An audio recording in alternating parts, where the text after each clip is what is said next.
4.5 months pregnant. I'm homeless and I'm sleeping in my car. I had lost a job, got laid off, and as a result, it became father. He's looking for transitional housing I am a or any type of help with 4 the housing. children, and I'm searching for jobs. My family is in emergency need of housing this evening. If you give me a call right away, thank you. Bye-bye. Recently, we've had this explosion in numbers within the last year or so of people that are needing services. We have been working on this problem as it's been growing over time, and we were making great progress until 2 years ago when everything slowed to almost a complete halt. We have seen a dramatic increase in demand for our services, particularly at Dorothy Day, because of growing homelessness, growing poverty, and strained capacity. To the extent for the first time in 30 years, we have turned people away at Dorothy Day, and over 400 people camped outside Dorothy Day during the month of August.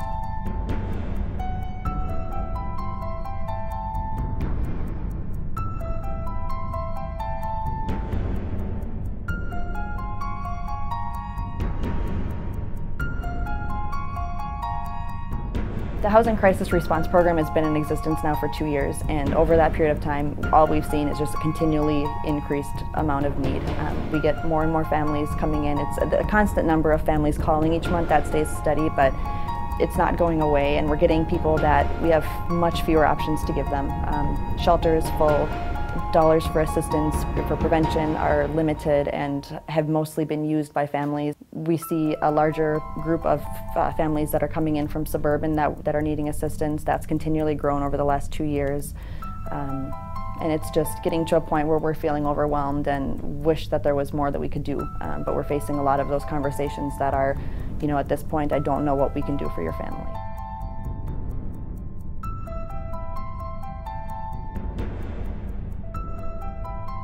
Run the Project Home Family Shelter Program. We serve as the overflow shelter for homeless families in Ramsey County. By overflow, I mean that we do have one main county shelter, the Family Services Center, and they have 65 beds for homeless families. It is full all of the time, so we are constantly turning away families. That's something in the last couple of years I've noticed that more and more we're turning away families who have no other place to stay. And they are sleeping in their cars. Families are sleeping in moldy basements. They're sleeping under bridges. And we're talking about moms and dads and little children with no place to go.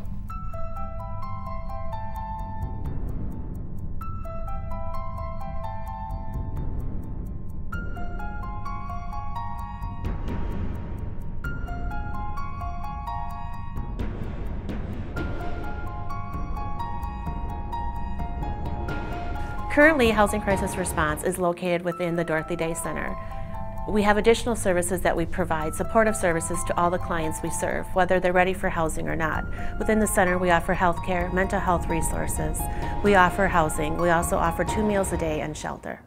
We get folks that are sleeping in their vehicles. We get folks that are sleeping outside the Dorothy Day Center who do need shelter, and we're able to assist with that. And you've got 215 people in your building at all times. 7 to 10 people a month being housed doesn't seem like a lot, but it makes a huge difference when there's 10 more spots on the floor for someone else.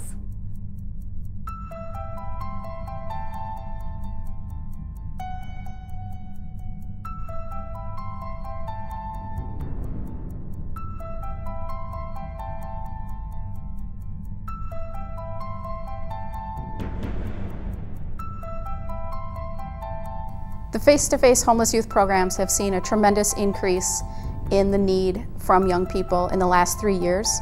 The number of visits to our drop-in center have more than doubled since fiscal year 2008.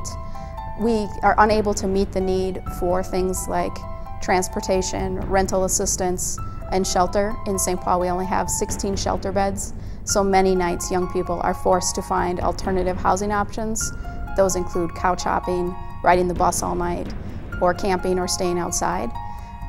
Transitional living programs also have long waits, and the young people are just really struggling to find employment that will allow them to have a market rate apartment. We require them to have 2 times the rent in income, and for a young person who's competing with someone with a college degree for an entry-level job, this is just really not something that is happening for our young people. So they're struggling with longer episodes of homelessness and really struggling to find stability and independence.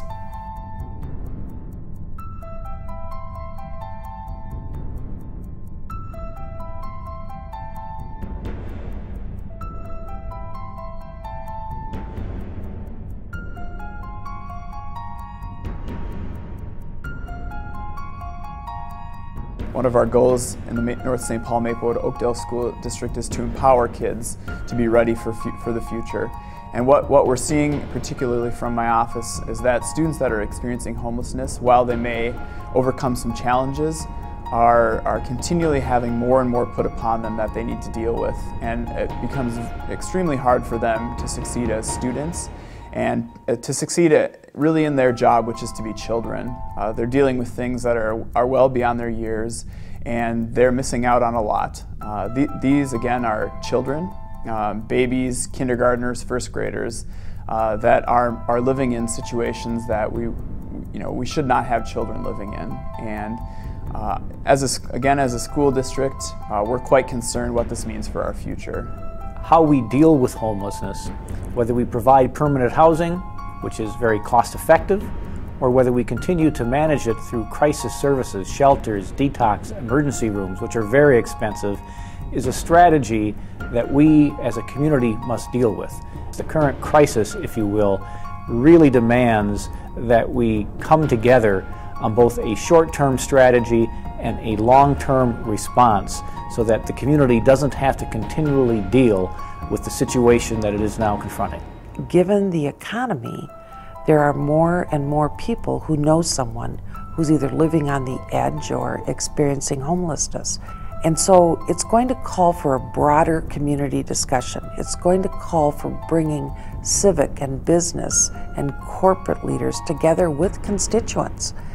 And we need to create a revenue stream that can support the efforts in order to appropriately address this problem.